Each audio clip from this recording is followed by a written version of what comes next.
who better than Musab Baba, a Sudan researcher, to talk to us about the horrific events unfolding still in Sudan. And he may be able to tell me something about Nigeria too. Musab, very big welcome to you. For the first time, I think, to the mother of all talk shows. Very good to see you. Let's start, if we may, with Sudan. What is happening there and why? Thank you very much, George. It's a pleasure to be with you on the show. Sudan has had a long cycle of wars, and basically the main kind of arc of history that kind of caused these wars was Sudan's kind of, a victim of geography, but also being kind of at the front lines between, the global south and, the global north. That was kind of the classical view of Sudan, that conflict between the east and the west, and Sudan kind of being caught in the middle. Back in the late 70s, there was a switch, that coincided with the introduction of kind of the neoliberal era of empire. And Sudanese leaders have had to toe that line between, the U.S. policy and empire's policy and looking elsewhere for allies. This changed when the Bashir regime came, and they tried to put on a facade of being independent, even though they were still working with the World Bank and everything. And before them, of course, Nimeri was pretty much, the U.S. man in the region. But this then caused a lot of problems within Sudan, because these were autocratic regimes, but also ideological. It's a very Arab-centric, government from the Bashir days. This then, the reason South Sudan had such a long war is because they didn't want to be second-class citizens. This kind of spread then into the rest of Sudan, to the Nuba Mountains, into Darfur, where you started seeing rebellions happen because of the marginalization, because of the status as being second-class citizens. But a lot of this was in lockstep with kind of the larger U.S. policy. If you remember, in the late 90s, Sudan was on the list of the 7 countries in 5 years. So that created even more pressure on the Bashir regime. And, they kind of forced South Sudan, and a lot of it was by South Sudanese, declaring their own independence. But it was also kind of pushed by Western countries to separate Sudan. The problems never got solved. People remember the Darfur War in the 2000s, and people wonder kind of what happened to it, because there was, the Save Darfur movement, and it was, a little bit astroturfed, but the sentiment was real, the war was real, and the genocide was real at the time. But it was never resolved. There was no accountability. The ICC, of course, indicted Bashir and everything, but it was just, something to keep him more as a liability rather than actually solving the problem itself. But essentially, during the Darfur War in the 2000s, the Janjaweed won the war because they had the support of the central government, and Bashir and the NCP and SAF actually incubated them. What made the problem even compounded was now how many foreign actors were actually supporting the RSF. So the European Union, in order to quell migration, actually did the Khartoum process in 2014 or 2015, and basically funneled arms and supplies to the RSF through the central government in Khartoum. So now you have this militia that was created by the Bashir regime and incubated by them, now strengthened by the European Union. The European Union say that they didn't support the RSF directly, but they supported the Bashir regime, which had the RSF as its main ground force in Darfur and all western points in Sudan. The Yemen war was also a huge problem because it started militarizing not only within the RSF but also the official army. You know, the Yemen war was seen as a cash cow for the most impoverished areas in Sudan, and basically it made the RSF grow exponentially. The other issue was that, you know, in 2014, Sudan switched from kind of being allies with Iran and China and Russia, and it went exclusively into the fold of the Gulf Arab countries, specifically Saudi Arabia and the UAE.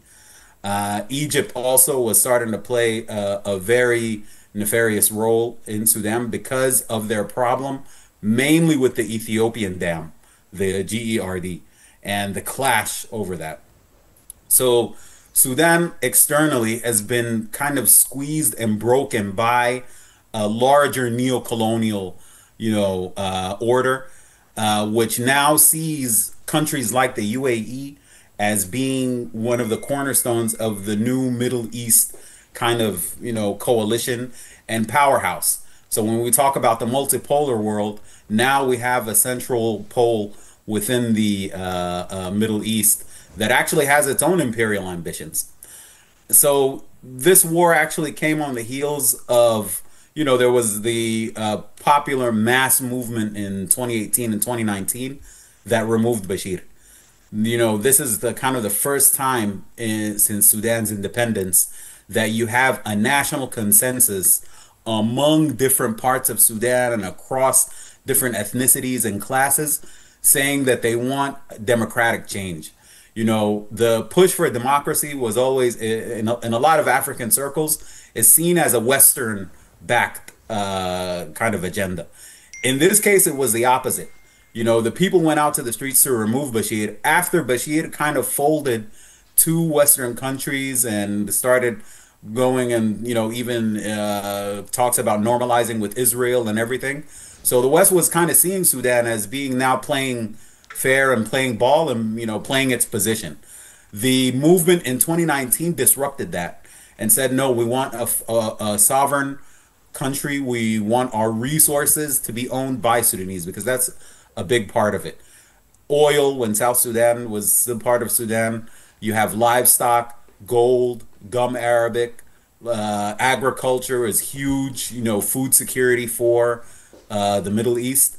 So, and not to mention the Red Sea as well, having a long coast on the Red Sea and all of the conflict around the Red Sea from competing nations, all from Russia all the way to the US. You have the UAE, Turkey, all kinds of countries wanting to set up shop along the Red Sea.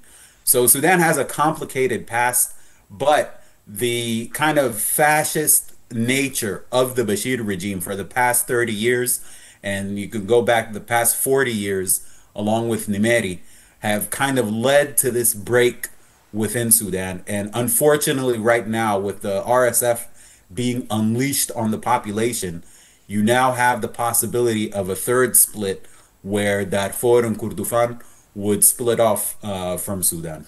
There is a lot of pressure, of course, for the negotiations to happen between SAF and the RSF, but the human toll has been astronomically tragic. The over 12 million people displaced from their homes. There's hundreds of thousands of deaths, although the real tally is unknown.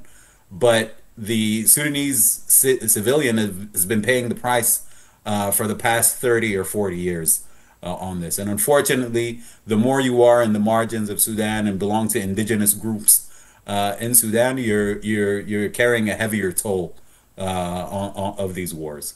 To what extent let's try to drill down on the ontology here. To what extent is it Arab versus African?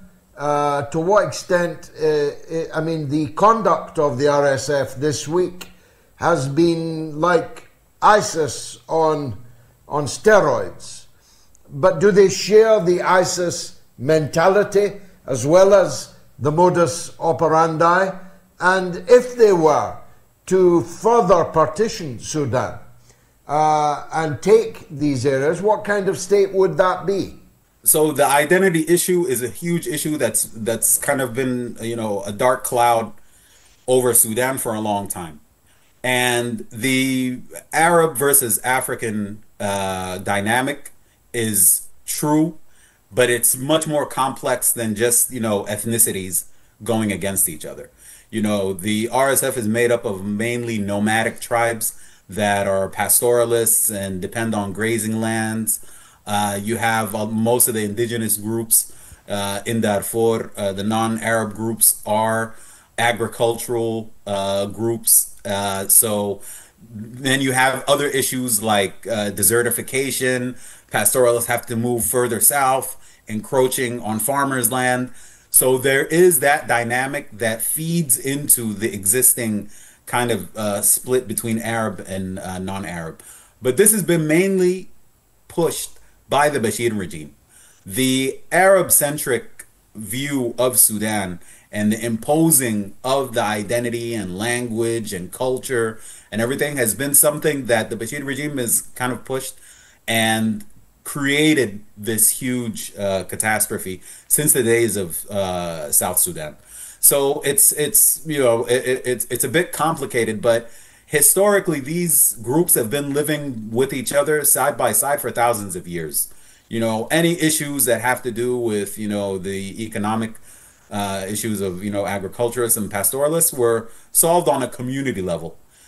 So it's definitely the headline is correct, but there's an asterisk next to it to kind of unpack the more complicated nature.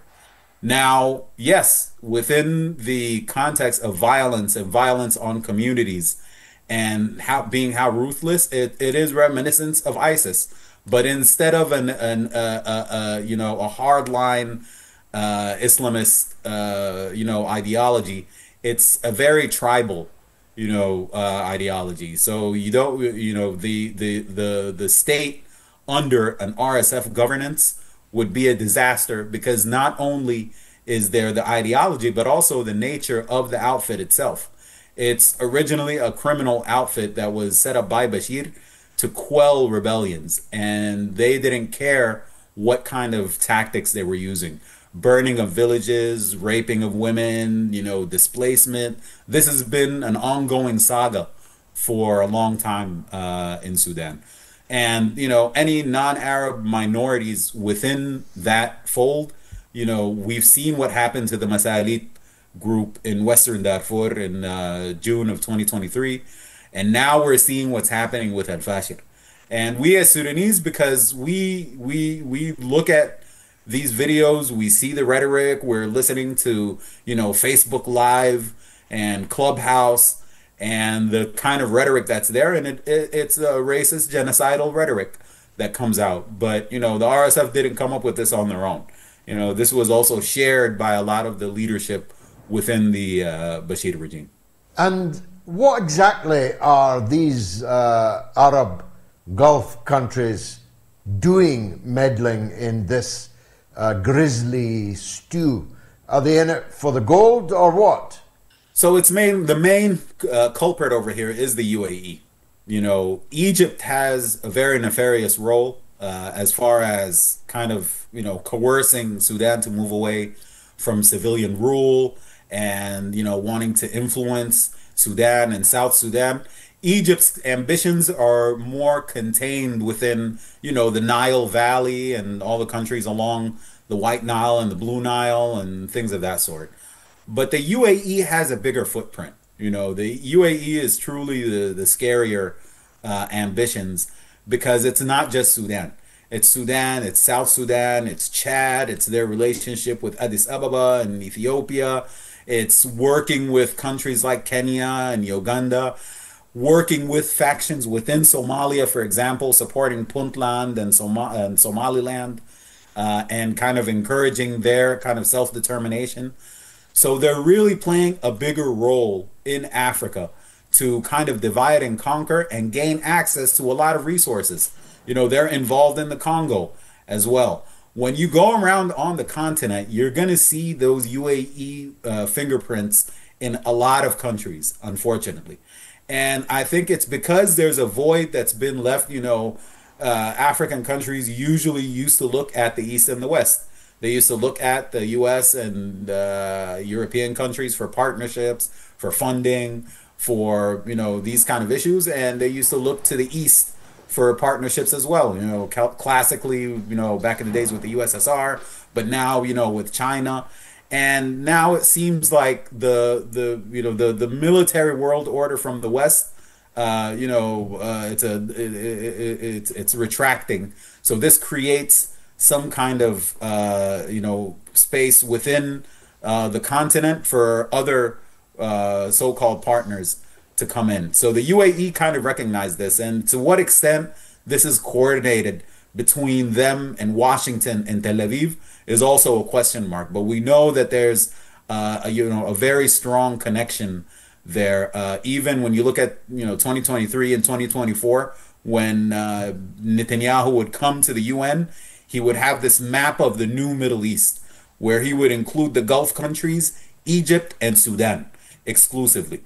And this kind of goes in line with pressuring Sudan, Washington pressuring Sudan to join the Abraham Accords, for example. So the UAE is not doing this as a rogue state by itself. It's part of a larger coordinated kind of pro-US Israel policy within the region. But the UAE is spearheading that, not only in Sudan, but in the entire region. As far out, their role in Libya, they're far out as the Sahel countries and how they've supported more of the nefarious actors over there.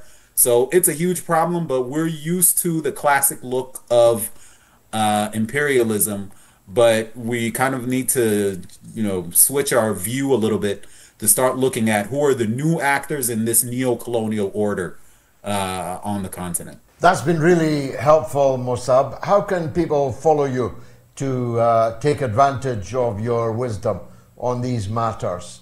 Are you on social media? How can people help your work? Well, there's my previous colleagues at the Ayin Network. I think that's, I was working there for a long time, and that's kind of the best repository of reporting and coverage from the ground on Sudan. So it's 3ayin.com. That's Ayin Network. And yeah, I would push people towards that, and really appreciate this opportunity, George. I'm a fan of the show, and thank you for giving some attention to this huge tragedy that we have. The thanks are all due to you. You've cleared up many things. Thanks very much for joining us on the Mother of All Talk Shows. I hope we get the chance to talk again.